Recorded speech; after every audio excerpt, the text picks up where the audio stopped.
Hello there, and welcome back to Non Name Talks. It's great to be here. Welcome to the Duck Dive. Our mission today is pretty simple. We're giving you a blueprint for finishing this year strong, and more importantly, launching into the next one with real success. Exactly. We've looked at everything from psychological tools to, hard research. And if you think reflection is just sort of a soft skill, a waste of time, Which a lot of people do. they do. But Harvard Business School found that it's not just doing the work that boosts performance, it's spending time reflecting on it. They saw a 25% improvement on the next task? A 25% jump, that's Yeah. the power of reflection right there. And our sources say you need to be rigorous about it, right? They mentioned up to 23 specific questions you should be asking yourself. Yeah, so it's not just patting yourself on the back. Okay, so let's turn that reflection into action because we all know most goals, they fail. What are the two, absolute biggest planning pitfalls we need to dodge? The first trap is rushing the process. It's so common. The experts we saw advise taking at least 2 weeks, maybe even the whole month, just to brainstorm. 2 weeks. That sounds like a long time. I mean, how do you stop that from just becoming, analysis paralysis or just procrastination? Right, and that's where the second mistake comes in, not getting specific enough. That 2-week period isn't for procrastinating. It's for using the what, why, when, and how framework. Ah, the framework. Yes, because goals fail when they're vague. If you spend that time really nailing down your why this goal matters to you, then you're building real commitment, not just wishful thinking. So the why is the foundation.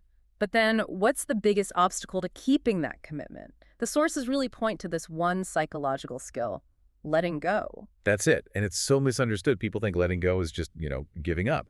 But the experts define it as this powerful, active process of transformation. It's a sign of self-acceptance. And a big part of that is letting go of perfectionism. Right? Oh, absolutely. And also letting go of the need for everyone's approval. Yeah. You only need to care about feedback from the people who truly matter in your life. And since you can't change the past, self-forgiveness has to be part of this.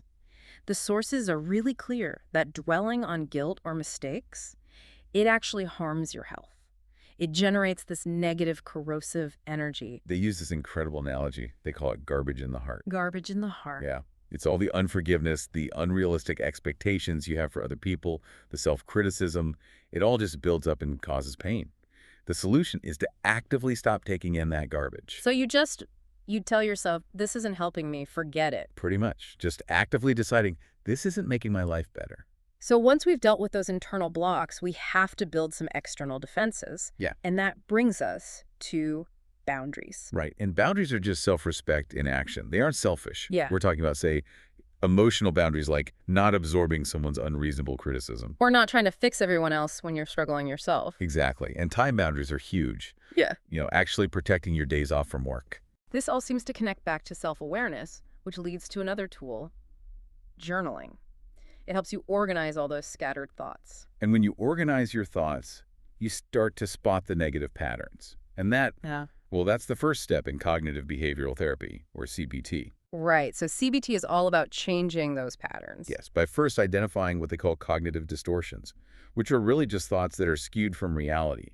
Then you can use practical steps, like rehearsing a tough conversation in your mind, or breaking a huge task down into tiny, manageable steps. So let's pull this all together for you. The path for a great year is reflect honestly, set super specific goals with that what, why, when, how framework, and then clear out the mental space by practicing self-forgiveness and setting firm boundaries. And, the deepest psychological piece really comes from tackling the source of those destructive emotions head on. There are ancient Buddhist principles that suggest the key to real happiness is to, and I'm quoting here, kill anger. Kill anger. Wow. And instead, you consistently cultivate what they call meta-loving kindness and tolerance. It's the complete opposite of letting that emotional garbage build up inside you.